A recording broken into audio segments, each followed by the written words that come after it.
Hello बच्चों, स्वागत है आप सभी का एक बार फिर से आपके इस ऑनलाइन प्लेटफॉर्म वेदाक्षी क्लासेस में।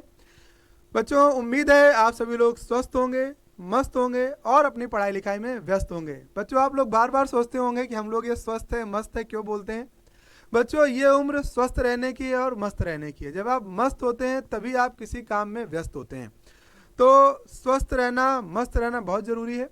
तो ये उम्र मस्ती की है, मस्ती करिए, लेकिन ध्यान रखें मस्ती में ऐसी कोई मस्ती ना हो जिसमें कि उसका खामियाजा हमें कभी आगे जा कर के बहुत बुरा भुगतना पड़े। तो मस्ती करनी चाहिए, लेकिन हमेशा इस बात का ध्यान रखते हुए कि वो मस्ती में अगर कभी गलती हो जाए, कोई अपराध हो जाए, तो वह अपराध क्षम्य हो। अपराध भी दो तरह के होते हैं, एक क्षम्य और अक्षम्य। तो अपराध जब क्षम्य होते हैं तो इंसान मौज मस्ती में उसको टाल देता है, ठीक है हो गया, बच्चे हैं गलती कर जाते हैं। लेकिन अक्षम्य अपराध जब हम करते हैं तो उसका खामियाजा हमें कई बार जीवन पर भुगतना पड़ता है। तो आप सब लोग स्वस्थ रहिए, मस्त रहिए, पढ़ते लिखते रहिए। और आज हम लोग शुरू करने जा रहे हैं एक नया अध्याय, एक नई यूनिट केमिस्ट्री में, और इसका नाम है कोऑर्डिनेशन कंपाउंड। तो कोऑर्डिनेशन कंपाउंड क्या है? देखिए बच्चों, ये आपके यहाँ 6 नंबर का पूछा जाने वाला चैप्टर है। इससे 6 नंबर पूछा जाता है। चैप्टर नंबर 9 है, यूनिट नंबर 9। आपको लग रहा होगा सर पहला और दूसरा चैप्टर पढ़ाने के बाद सीधे यूनिट नंबर 9, ऐसा क्यों? तो बेटा ऐसा इसलिए है क्योंकि 2 चैप्टर हम लोगों ने फिजिकल यानी भौतिक रसायन के कर लिए हैं, और ये दोनों चैप्टर न्यूमेरिकल के थे। 2 चैप्टर आपके और बचे हैं, एक ठोस अवस्था बचा है और रासायनिक बलगत बचा है। छोटे छोटे चैप्टर हैं, जल्दी उनको भी हम कवर कर लेंगे न्यूमेरिकल के। थोड़ा मूड चेंज होना चाहिए। मूड चेंज इसलिए होना चाहिए कि हम लोग काफ़ी न्यूमेरिकल्स पढ़ चुके हैं, थोड़ा आसान होना चाहिए चीज़ें, अब न्यूमेरिकल से हटनी चाहिए। तो हमने न्यूमेरिकल से आपका मन शिफ्ट किया है कोऑर्डिनेशन कंपाउंड में, इसलिए इस चैप्टर में लेकर के आए हैं क्योंकि ये कंसेप्चुअल चैप्टर है, पहली चीज़। ज़्यादा नंबर का पूछा जाता है, दूसरी चीज़। छोटा चैप्टर है, कम पढ़ के भी ज़्यादा अंक हासिल किए जा सकते हैं। और सबसे महत्वपूर्ण बात जो इसमें है, ये एक ऐसा चैप्टर है जिसको अगर आपने अच्छे से समझ लिया तो आपका बहुत हद तक डी एंड एफ ब्लॉक में भी क्या हो जाएगा, काम हो जाएगा। तो इसके ऊपर जो डी एंड एफ ब्लॉक है जिसमें आपको इतना पढ़ना है, वो केवल 4 अंक का आ रहा है, ठीक है। और ये देखिए, इसमें आपको सिर्फ इतना पढ़ना है और 6 अंक का आ रहा है। तो कम पढ़ के ज़्यादा अंक हासिल आप इसमें करेंगे। बहुत ही इंटरेस्टिंग चैप्टर है, one of the favourite chapter है, और आपका भी हो जाएगा। तो देखिए बच्चों, इसमें हम लोग क्या क्या पढ़ने वाले हैं। सबसे पहले जानेंगे कोऑर्डिनेशन कंपाउंड क्या होते हैं, इनका इंट्रोडक्शन, परिचय, लिगैंड्स क्या होते हैं, उपसह संयोजन संख्या क्या होती है, इनका चुंबकीय गुणधर्म यानी मैग्नेटिक प्रॉपर्टीज़ क्या है वो जानेंगे, इनकी शेप्स, आकृतियाँ समझेंगे, और जो नाभिकीय उपसह संयोजक यौगिक होते हैं उनका IUPAC पद्धति से नामकरण करना सीखेंगे। सबसे इंपॉर्टेंट नामकरण है यहाँ पर, यहीं से प्रश्न आपके यहाँ पूछा जाता है। बॉन्डिंग पूछा जाता है, वर्नर की सिद्धांत, वर्नर को ही इन यौगिकों का पितामह कहा जाता है, फादर ऑफ कोऑर्डिनेशन कंपाउंड। इनको नोबेल मिला था इन कंपाउंड्स को खोजने के लिए, इनके बारे में बताने के लिए। वर्नर का सिद्धांत पढ़ेंगे। वैलेंस बॉन्ड थ्योरी यानी संयोजकता बंध सिद्धांत पढ़ेंगे। CFT यानी क्रिस्टल फील्ड थ्योरी पढ़ेंगे। तो ये सारे टॉपिक हैं जो आपको इस चैप्टर के अंदर पढ़ने हैं, समझने हैं। बहुत ही बढ़िया चैप्टर है। और ये जो मैंने लास्ट में 2 बातें इधर और एक IUPAC बोला है, यहाँ से आपके यहाँ 100% क्वेश्चन आता है। और इन टॉपिक से आपके यहाँ कभी कभी थ्योरी पूछी जाती है, लिगैंड्स क्या हैं, और इनके ऊपर तमाम सारे प्रश्न बनते हैं, ठीक है। तो करवाएंगे आपको इसके ढेर सारे प्रश्न जो आपके यहाँ बोर्ड परीक्षा में पूछे गए हैं। तो चलिए शुरुआत करते हैं आज के अपने टॉपिक की, जानते हैं ये चैप्टर है क्या और इस चैप्टर को हमें किस तरह से पढ़ना चाहिए। चलिए बात करते हैं इस चैप्टर के अंदर डिटेल में। तो देखिए बच्चों, ये रही आपकी आवर्त सारणी, और इस आवर्त सारणी में हम आपको कुछ दिखाना चाहते हैं। क्या? देखिए, इस आवर्त सारणी में टोटल 4 ब्लॉक होते हैं। अगर आपने पढ़ा है क्लास 11th में तो बच्चों इन तत्वों को कहा जाता है S ब्लॉक के तत्व। क्या कहते हैं? S ब्लॉक तत्व यानी S ब्लॉक के एलिमेंट। इधर ये जो 6 वर्ग हैं, 1 2 3 4 5 6 खड़ी पंक्तियों को वर्ग कहा जाता है, ऐसे खड़ी पंक्तियों को। तो ये वर्ग हैं और इसमें टोटल कितने हैं? 6 वर्ग हैं, और इनको कहा जाता है P ब्लॉक के एलिमेंट्स यानी P ब्लॉक के तत्व। बीच में जो 10 श्रेणियाँ, 10 वर्ग लिखे हैं, 1 2 3 4 5 6 7 8 9 10, ठीक है।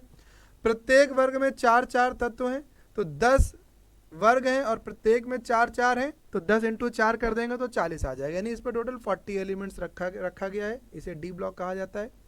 इसमें जो सबसे महत्वपूर्ण श्रेणी है वो ये वाली है, इसे आपको बड़े अच्छे से समझना है। इस श्रेणी को इसे कहा जाता है 3D सीरीज, क्योंकि जब आप इलेक्ट्रॉनिक विन्यास करते हैं तो अंतिम इलेक्ट्रॉन जो होता है वो इन्हीं तत्वों का इलेक्ट्रॉनिक विन्यास करने पर अंतिम इलेक्ट्रॉन 3D में जाता है, इसीलिए इन्हें 3D श्रेणी के तत्व कहा जाता है। तो ये 3D सीरीज है, ये 4D सीरीज है, ये 5D सीरीज है और ये 6D सीरीज है। जब आप इलेक्ट्रॉनिक विन्यास करते हैं तो अंतिम इलेक्ट्रॉन यहाँ 3D में जाता है, यहाँ 4D में जाता है, यहाँ 5D में जाता है और यहाँ 6D में जाता है। ठीक है, तो इन्हीं डी ब्लॉक के तत्वों का जो रसायन है वो हमें यहाँ पर पढ़ना है कोऑर्डिनेशन कंपाउंड्स में। ठीक है, तो ये चैप्टर नंबर 9 है, वो इन्हीं डी ब्लॉक के तत्वों का केमिस्ट्री है, इन्हीं का रसायन है, जिसे हमें अच्छे से पढ़ना है।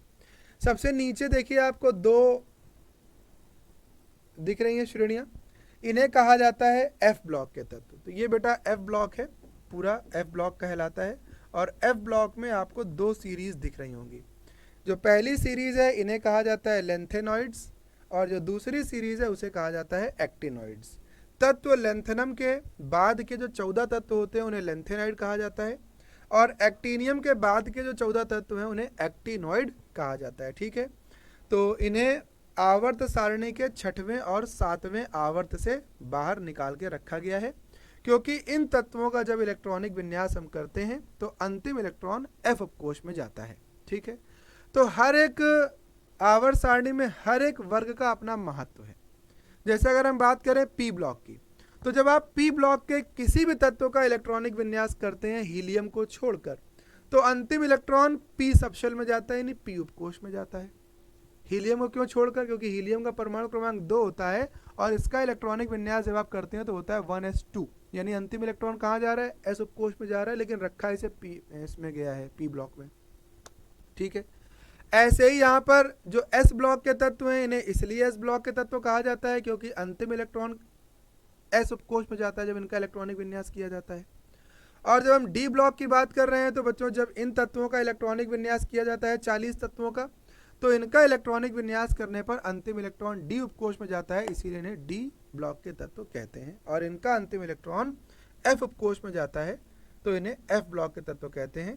इन तत्वों के लिए 4f में जाता है अंतिम इलेक्ट्रॉन और इन तत्वों के लिए 5f में जाता है अंतिम इलेक्ट्रॉन। ठीक है, तो उम्मीद है ये चीज़ें आप समझ पा रहे होंगे। अगर आपको ये बात समझ आ रही है तो ठीक है, बाकी डी और एफ ब्लॉक आपके यहाँ पूरा एज अ होल चैप्टर है, जो कि चैप्टर नंबर 8 है, इसके पहले वाला। तो जब वो चैप्टर पढ़ाएंगे तो वहाँ पर आपको एक बार फिर से आवर्त सारणी में इन तत्वों से परिचय कराएंगे। कई बच्चों को आप डी ब्लॉक के तत्व याद नहीं होते। ठीक है, वैसे तो उन्हें एस और पी ब्लॉक के तत्व बहुत सारे ट्रिक से टीचर्स याद करवा देते हैं, उन्हें याद भी हो जाते हैं, लेकिन उन्हें डी ब्लॉक और एफ ब्लॉक के तत्व नहीं याद होते। तो एक बार बच्चों हम जल्दी से कविता के तौर पे बोल देते हैं, जिससे कि अगर आपको नहीं याद है तो आप इन्हें बार बार सुन लें मेरी बात को और याद कर लें।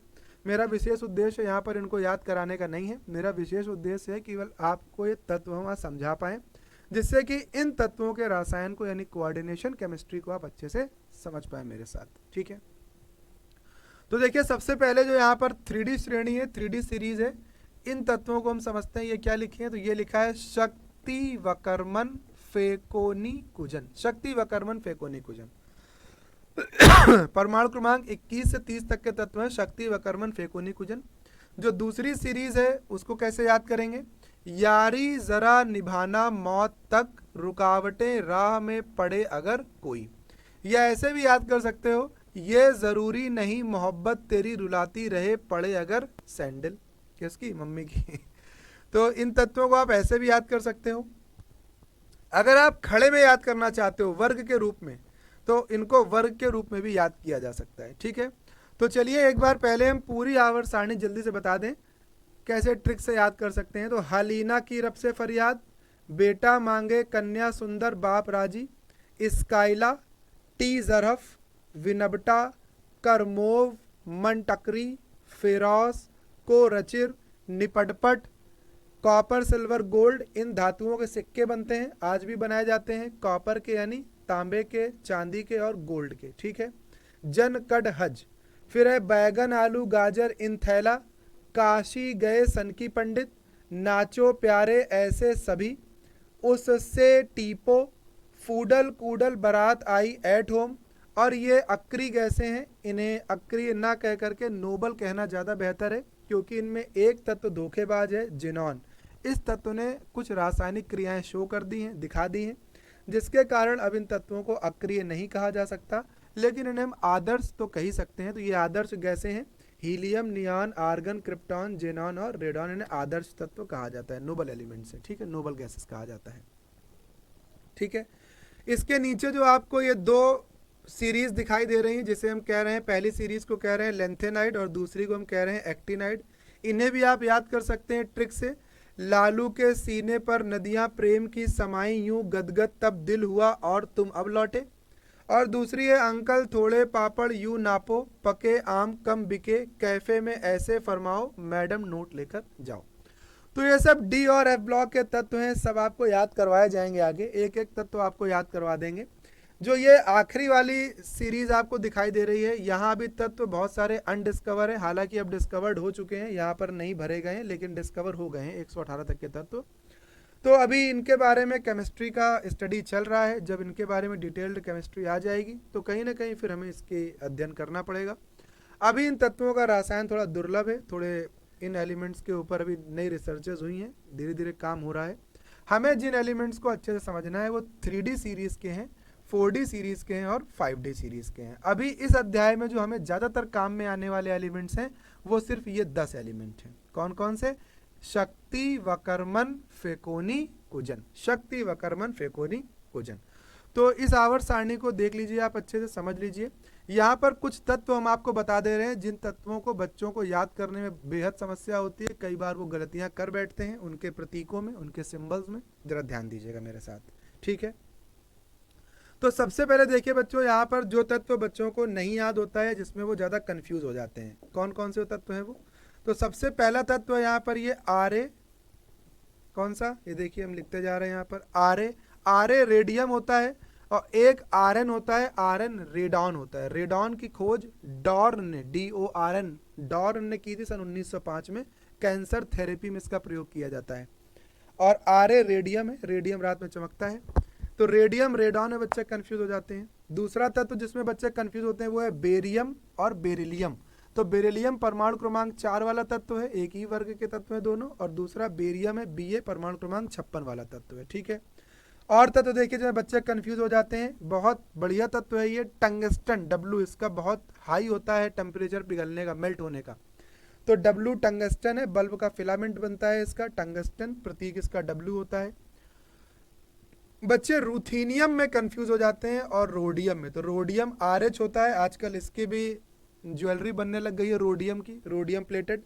तो रोडियम और रूथेनियम दो तत्व हैं जिसमें बच्चे कंफ्यूज हो जाते हैं। और देखिए कौन सा तत्व है, और बच्चों Au होता है गोल्ड, सबको पता होगा वैसे, Au गोल्ड होता है, Ag सिल्वर होता है। जो बच्चे बिल्कुल नहीं समझ पाते हैं वो है एंटीमनी। कई बार हम इंटर के बच्चों से ये प्रश्न पूछ लेते हैं, बताइए एंटीमनी कौन सा तत्व है। तो बच्चे ढूंढते रहते हैं एंटीमनी क्या है। तो एंटीमनी का प्रतीक बिल्कुल अलग है, Sb होता है एंटीमनी। तो आवर्त सारणी में से नाइट्रोजन परिवार में रखा गया है, नाचो प्यारे ऐसे सभी। तो Sb जो यहाँ पर है उसे एंटीमनी कहा जाता है। एक वीडियो बहुत जल्दी आपको क्लास 11th में मिलने वाला है जिसमें हमने इन सभी तत्वों के इलेक्ट्रॉनिक विन्यास करना सिखाया है सिर्फ 5 मिनट में, ठीक है। तो आप पूरी आवर्त सारणी में यानी S ब्लॉक पूरा और पूरा P ब्लॉक का इलेक्ट्रॉनिक विन्यास सिर्फ और सिर्फ 5 से 7 मिनट में सीख सकते हो मेरे साथ। तो बहुत ही बढ़िया वीडियो है वो, उस वीडियो को आप जरूर देखिएगा, क्लास 11th में होगा वीडियो वो। तो इन तत्वों के सबके इलेक्ट्रॉनिक विन्यास मैंने आपको वहाँ 5 मिनट में सिखाए हैं कैसे करने हैं, ठीक है। और कोई तत्व जो बच्चों को यहाँ पर कन्फ्यूजिंग लगता हो, तो बच्चों वैसे तो बहुत सारे तत्व हैं, फिर कंफ्यूज होने का क्या है, नहीं पढ़ोगे तो सभी में कन्फ्यूजन है, लेकिन जो विशेष है वो मैंने आपको बता दिए, गैलियम, जर्मेनियम अलग अलग है। तो ये सारे तत्व आप यहाँ पर अच्छे से इनको देख लीजिए। एक तत्व है पैलेडियम जिसका परमाणु क्रमांक 46 है, इसे भी आप अच्छे से ध्यान दीजिए, काम आता है।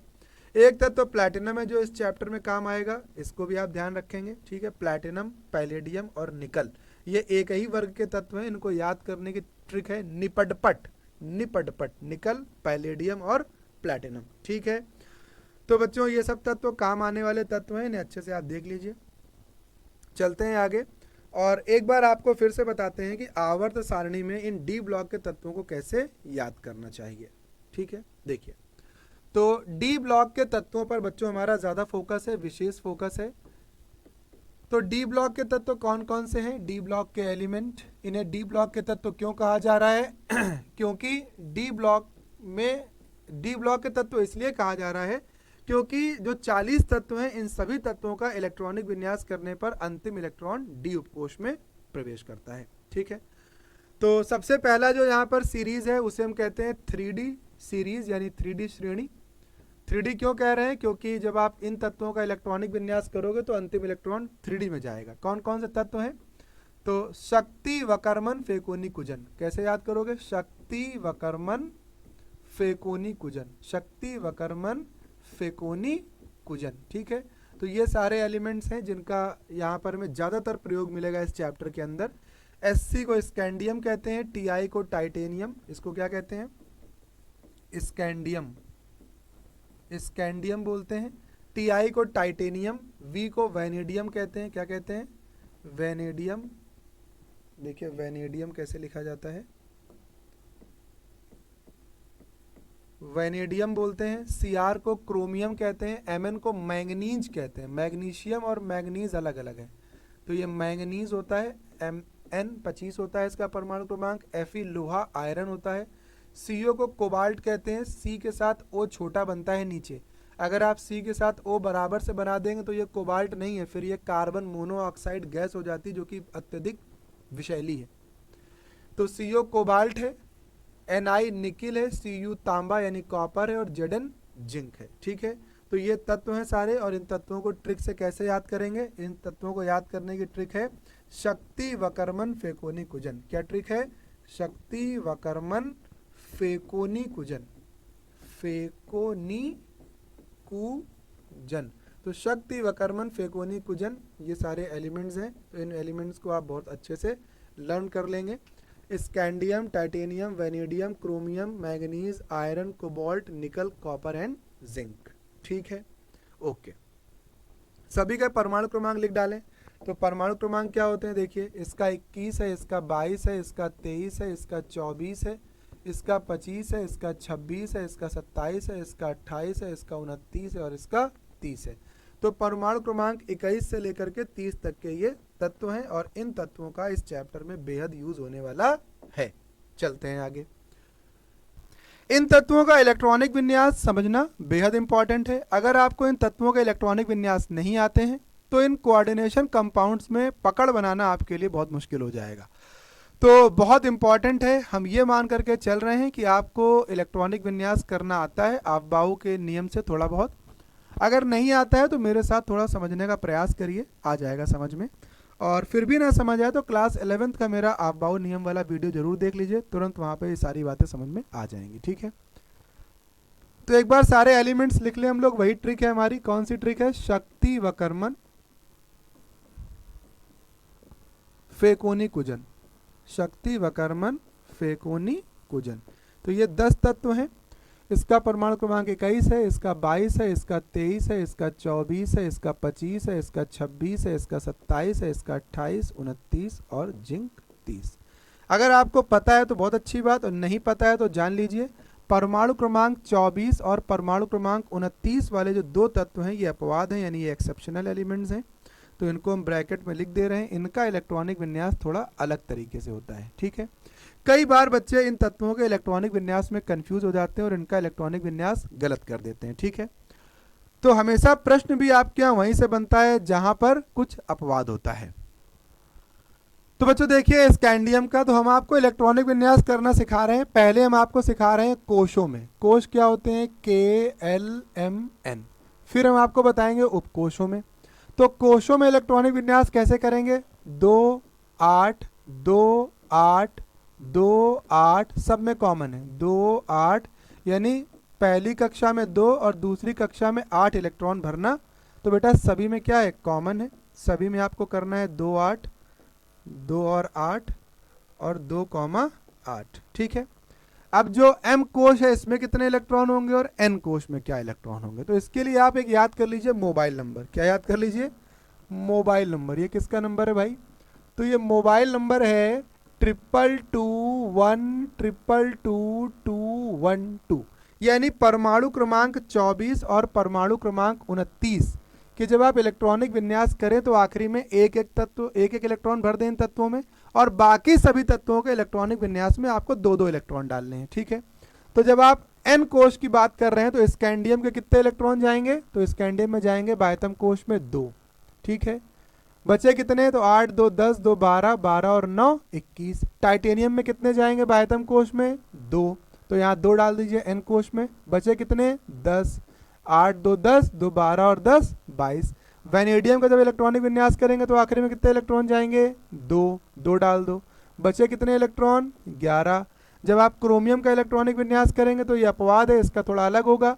बाह्यतम कोश में 1 इलेक्ट्रॉन जाएगा एन कोश में। बचे कितने इलेक्ट्रॉन, तो 8 2 10 11 और 13 24। मैग्नीज का जब आप करेंगे 25 होता है तो आखिरी में कितने इलेक्ट्रॉन जाएंगे, 2, तो आखिरी में 2 डाल दीजिए। बचे कितने, 13, 8 2 10, 13 10 23 2 25। आयरन का जब आप इलेक्ट्रॉनिक विन्यास करेंगे तो आखिरी में कितने डाल देंगे, 2, तो यहाँ 2 इलेक्ट्रॉन कर दीजिए। यहाँ कितने आ गए, 14। इसी प्रकार से उसके बाद वाले तत्व में कितने इलेक्ट्रॉन जाएंगे, 2, बीच में कितने आ गए, 15। उसके बाद वाले तत्व में कितने इलेक्ट्रॉन जाएंगे, आखिरी में 2 निकल के। बचे कितने, 16। फिर उसके बाद कॉपर है, अपवाद है, इसके बाह्यतम कोश में 1 इलेक्ट्रॉन, यहाँ कितने जाएंगे, 18। जोड़ लीजिए, कॉपर का 29 है, 18 10 28 और 1 29, और जिंक में 2 और 18 2 आ गया, ठीक है। तो देख लीजिए मोबाइल नंबर जो मैंने बताया ये फॉलो हो रहा होगा, 222 1 222 2 222 2 1 2, ठीक है। तो यहाँ पे आप समझ सकते हैं कि 24 और 29 वाले जो 2 तत्व हैं बेटा यहाँ पर ये एक्सेप्शनल है, यानी ये अपवाद हैं। इन 2 तत्वों के आखिरी में 1 इलेक्ट्रॉन होता है और बाकी सभी के अंतिम में 2 इलेक्ट्रॉन भरे जाते हैं। तो अगर आप इस मोबाइल नंबर को ध्यान कर लेंगे 222 1 222 2 1 2, तो इससे आपको काफ़ी हद तक ये समझने में आसान हो जाएगा कि इन तत्वों का इलेक्ट्रॉनिक विन्यास कैसे करा जाता है, ठीक है। अब देखिए इन्हीं तत्वों का इलेक्ट्रॉनिक विन्यास मैं आपको एसपीडीएफ में सिखा देता हूँ कैसे करना है।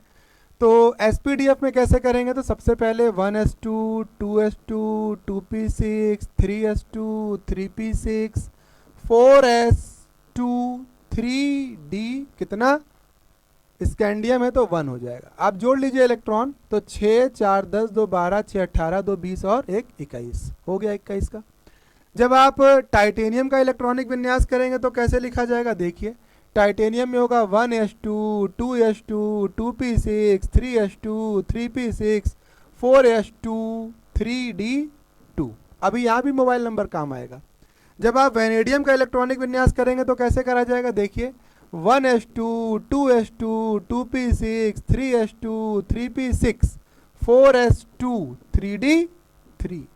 जब आप इलेक्ट्रॉनिक विन्यास करेंगे क्रोमियम का, तो देखिए एक्सेप्शनल है यानी अपवाद है, तो इसका एलिमेंट का कैसा करेंगे, 1s2 2s2 2p6 3s2 3p6 4s1 3d5, ठीक है। तो ये एक्सेप्शनल है। उसके बाद जब आप अगले तत्व का इलेक्ट्रॉनिक विन्यास करेंगे तो कैसे करेंगे, देखिए अगला कौन सा है, manganese. 1s2 2s2 2p6 3s2 3p6 4s2 3d6, सही है बच्चों, ये गलत है। तो देखिए जब आपने 1 इलेक्ट्रॉन यहाँ बढ़ा दिया 4s1 से 4s2 कर दिया तो यहाँ 3d6 कैसे होगा, यहाँ 3d5 ही रहेगा, ठीक है। तो ये गलती ना करें, यहाँ 3d5 रहेगा, मैग्नीज में 3d5। फिर आते हैं आयरन में। आयरन का इलेक्ट्रॉनिक विन्यास कैसा होगा, देखिए 26 होता है, तो 1s2 2s2 2p6 3s2 3p6 4s2 3d6। उसके बाद अगला तत्व कौन सा है, कोबाल्ट। कोबाल्ट का इलेक्ट्रॉनिक विन्यास क्या होगा, 1s2 2s2 2p6 3s2 3p6 फिर 4s2 3d7। नेक्स्ट है बेटा निकिल। निकिल का जब इलेक्ट्रॉनिक विन्यास करेंगे तो कैसा होगा, 28 होता है, तो 1s2 2s2 2p6 3s2 3p6 फिर 4s2 और 3d8। उसके बाद देखिए कॉपर, फिर आ गए अपवाद में, जहां अपवाद होगा वहां पे क्या कर देंगे हम, 4s1। तो 1s2 2s2 2p6 3s2 3p6, यहाँ अपवाद है तो 4s1 और 3d10, ठीक है। और जब आप जिंक का करेंगे तो very easy, 1s2 2s2 2p6 3s2 3p6 फिर उसके बाद 4s2 और 3d10। देखिए डी उपकोष में 10 इलेक्ट्रॉन होने चाहिए और आखिरी में 10 इलेक्ट्रॉन आ गए। तो ये इस तरह से इलेक्ट्रॉनिक विन्यास है जो मैंने अभी परिभाषा कही थी। इन्हें डी ब्लॉक के तत्व क्यों कहते हैं? क्योंकि इन सभी तत्वों का इलेक्ट्रॉनिक विन्यास करने पर अंतिम इलेक्ट्रॉन डी उपकोष में जा रहा है, देखिए जा रहा है। और मोबाइल नंबर वाली बात रही, देखिए मोबाइल नंबर फॉलो हो रहा है 222 1 222 212। तो 222 1 222 212, तो 24 29 में 1 1 है, ये देखिए 24 और 29 में 1 1 है, और बाकी सभी के अंतिम में 4s में 2 2 2 इलेक्ट्रॉन रखे जाते हैं। तो इस तरीके से इन तत्वों का इलेक्ट्रॉनिक विन्यास किया जाता है। उम्मीद है आपको समझ में आ गया होगा। ठीक है, अब देखिए शॉर्ट में इन्हीं तत्वों का इलेक्ट्रॉनिक विन्यास कैसे किया जाता है। जब आप 12th में पढ़ रहे हैं तो इतना लंबा चौड़ा थोड़ा ना बार बार लिखेंगे 1s2 2s2 गाना ऐसा गाते जा रहे हैं, तो इसको थोड़ा ट्रिक सीखिए शॉर्ट में लिखने की। शॉर्ट में कैसे इसको लिखेंगे, तो इसको शॉर्ट में लिखने की ट्रिक हम आपको सिखाते हैं। इसको पहले सेलेक्ट करना पड़ता है। अच्छा,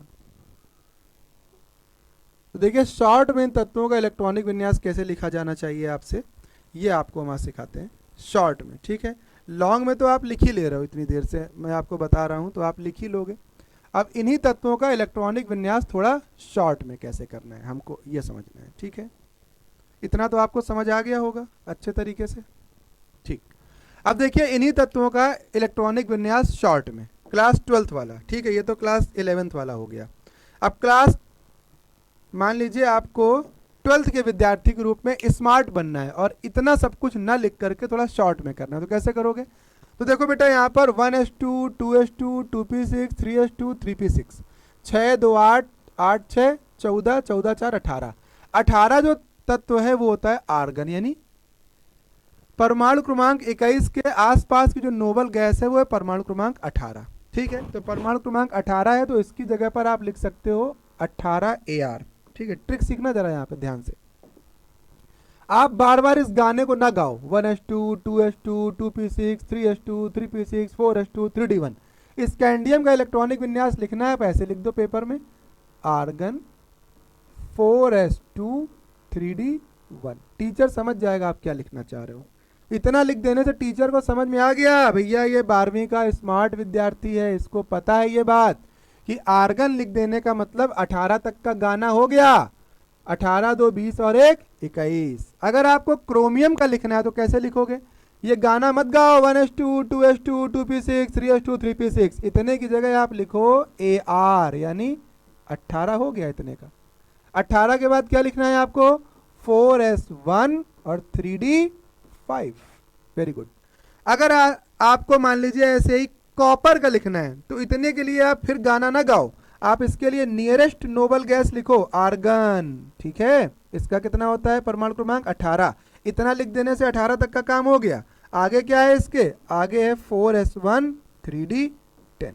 this is the smart way of writing the electronic configuration of these elements. ठीक है, तो हैवी एलिमेंट्स के लिए हम लोग ये तरीका अपनाते हैं इलेक्ट्रॉनिक विन्यास करने का, और इसी तरीके से हम इलेक्ट्रॉनिक विन्यास लिखते हैं। ठीक है, तो अगर कहीं किताब आप पढ़ें और इस तरह से लिखा मिल जाए किसी तत्व का इलेक्ट्रॉनिक विन्यास, तो देख के सकते में ना आ जाना। सकते में का मतलब ये मत सोचने लगना अरे बाप रे ये क्या आ गया, ऐसा तो हमने कहीं पढ़ा ही नहीं है, कहीं हमने ऐसा देखा ही नहीं है। तो समझ रहे होंगे आप मेरी बात। ठीक है, तो यहाँ से हम एक लाइन डाल देते हैं पड़ी हुई ऐसे, जिससे कि आप कंफ्यूज ना हो। ठीक है बच्चों, ओके।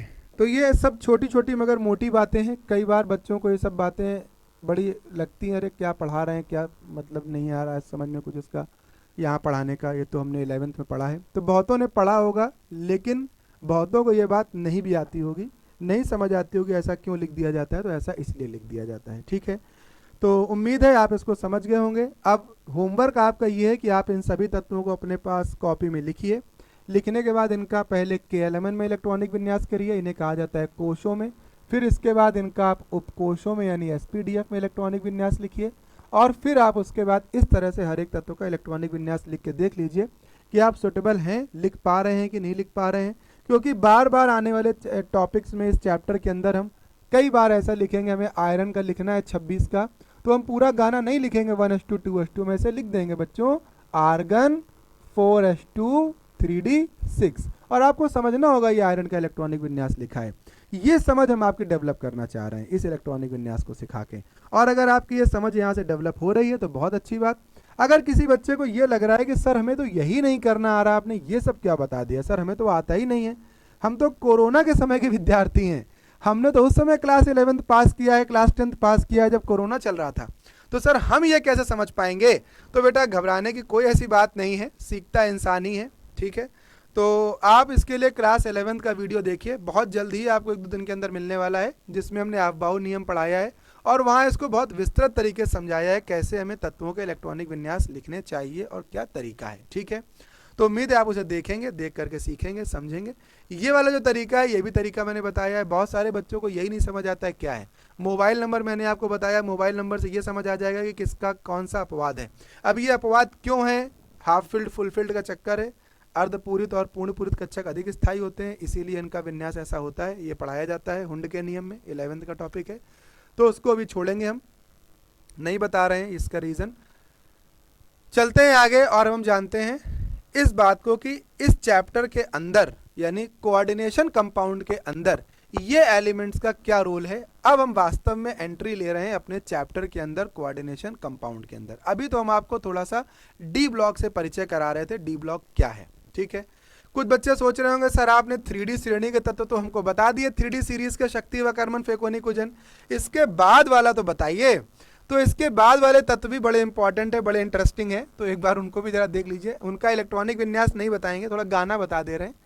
तो ये ज़रूरी नहीं, ये ज़रूरी नहीं, मोहब्बत तेरी रुलाती रहे, पड़े अगर सैंडल, ठीक है। तो जब मम्मी की सैंडल पड़ती है, तो आजकल मम्मियाँ सैंडल पहनती हैं, तो पड़े अगर सैंडल, तो ये ट्रिक है परमाणु क्रमांक कहाँ से लेके 39, 40, 41, 42, 43, 44, 45, 46, 47 और 48। यहाँ पे भी अपवाद हैं बच्चों, जैसे ये है सिल्वर है, तो अब यहाँ पर भी अपवाद हैं।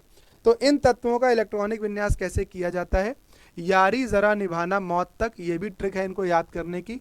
यारी ज़रा निभाना मौत तक, रुकावटें राह में पड़े अगर कोई, ठीक है। ये ट्रिक ज़्यादा अच्छी है। अब ये आपको डिसाइड करना है कौन सी वाली अच्छी है। अगर कमेंट सेक्शन में लिख के बता सको तो ज़रूर मुझे बताइएगा, सर ये ट्रिक मुझे ज़्यादा अच्छी लगी याद करने की, यारी ज़रा निभाना मौत तक, रुकावटें राह में पड़े अगर कोई। या आप ऐसे भी याद कर सकते हो, ये ज़रूरी नहीं, मोहब्बत तेरी रुलाती रहे, पड़े अगर सैंडल। जो भी आपको अच्छा लगे ज़रूर आप इसे याद करिए। इन तत्वों का चूंकि अभी यहाँ विशेष कोई काम नहीं है इस चैप्टर के अंदर, तो इसीलिए इनको भी हम छोड़ रहे हैं, इनका इलेक्ट्रॉनिक विन्यास नहीं बता रहे हैं। लेकिन अगर आप करना चाहें तो आप ट्राई करिए, बुक से देखिए, सीखिए। अगर कर पाते हैं तो अच्छी बात है, मुझे ज़रूर इसका रिप्लाई भेजिए नोट्स लिख करके। एमओ यहाँ मॉलिब्डेनम कहलाता है। एमओ क्या है, मॉलिब्डेनम, यह एक तत्व है मॉलिब्डेनम, ठीक है। कई बच्चे इसे नहीं जानते हैं तो जान ले, मॉलिब्डेनम होता है, परमाणु क्रमांक 42 है इसका, ठीक है। तो ओके, उम्मीद है ये आप समझ रहे होंगे। चलते हैं आगे और जानते हैं अब अपने चैप्टर के अंदर कोऑर्डिनेशन कंपाउंड, कोऑर्डिनेशन कंपाउंड्स, ठीक है। तो इस चैप्टर के बारे में आज केवल थोड़ा सा आपको बता रहे हैं, विस्तृत अगले वीडियो शुरू करेंगे। जैसे कंपाउंड आपने पढ़ा होगा K4FeCN का होल 6, ठीक है, K4FeCN का होल 6, पोटेशियम फेरोसाइनाइड बोलते हैं इसे। तो बेटा ये एक कोऑर्डिनेशन कंपाउंड है। जैसे आपने कहीं लिखा पढ़ा होगा CONH3 का होल 6 Cl3, तो ये भी एक कोऑर्डिनेशन कंपाउंड है। जैसे ये लिखा है CuNH3 का होल 4 SO4, यह भी एक कोऑर्डिनेशन कंपाउंड है। तो केवल आज के लिए इतना जानिए, जहाँ भी कहीं ये स्क्वायर ब्रैकेट दिखेगा, जहाँ भी कहीं ये इस तरह से बड़ा ब्रैकेट दिखेगा, वो सभी कोऑर्डिनेशन कंपाउंड होते हैं और इन्हें इसी बड़े ब्रैकेट के द्वारा पहचाना जाता है। ये भी एक तरह के लवण होते हैं, एक तरह के साल्ट होते हैं। जैसे आपने पढ़ा होगा NaCl sodium chloride plus minus, जैसे आपने पढ़ा होगा K2SO4 एक साल्ट है, पोटेशियम सल्फेट प्लस माइनस। ऐसे ही ये सब भी लवण होते हैं, साल्ट होते हैं। पहले वाला हमेशा प्लस होता है और बाद वाला हमेशा माइनस होता है, ठीक है। तो ये भी एक तरीके के साल्ट हैं, इनमें भी प्लस माइनस चार्ज होता है। और विस्तृत अध्ययन करेंगे अगले वीडियो से इनका शुरू, जानेंगे ये ब्रैकेट क्या है, ब्रैकेट के अंदर ये क्या है, ये क्या है, क्या लिगैंड्स होते हैं, इन्हें लिगैंड्स कहा जाता है। ये सेंट्रल मेटल एटम होता है, केंद्रीय धातु परमाणु। बार वाला आयनन क्षेत्र होता है। तो ये सब विस्तृत चीज़ें इनके बारे में अध्ययन करेंगे। आज तो मेरा केवल आपका परिचय होना था, इस चैप्टर में इंट्रोडक्शन होना था, वो हमने किया, परिचय आपको दिया। ये चैप्टर की शुरुआत डी ब्लॉक के तत्वों से होती है। लेकिन अगर कोई आपसे कह दे अरे क्या पढ़ रहे हो, अभी तो डी ब्लॉक पढ़ा नहीं है, चैप्टर पढ़ने लग गए इसका, तो बेटा इससे कोई इस बात का संबंध नहीं है। डी ब्लॉक में जितनी जानकारी आपको होनी चाहिए उतनी जानकारी मैंने आपको दे दी, उससे ज़्यादा की जानकारी यहाँ पर आवश्यक नहीं है। जो मेन चीज़ है वो है इलेक्ट्रॉनिक विन्यास, वो मैंने आपको सिखा दिया। तो इस इलेक्ट्रॉनिक विन्यास के साथ आप थोड़ा सा अभ्यस्त होइए, ठीक है। इसीलिए आज हम ज़्यादा कुछ नहीं बता रहे हैं, छोटा वीडियो बनाया है, पहले आप इससे अभ्यस्त हो लीजिए। आप मुझे कमेंट सेक्शन में बताइए यस सर समझ आ गया, फिर हम जरूर इस चैप्टर में जर्नी आगे के स्टार्ट करेंगे आपके साथ। और मेरे साथ इस चैप्टर में आपको बहुत मज़ा आने वाला है। सीखते रहिए, देखते रहिए, पढ़ते रहिए। आज के लिए इतना ही, मिलते हैं अगले वीडियो में। Good day, goodbye, thank you all.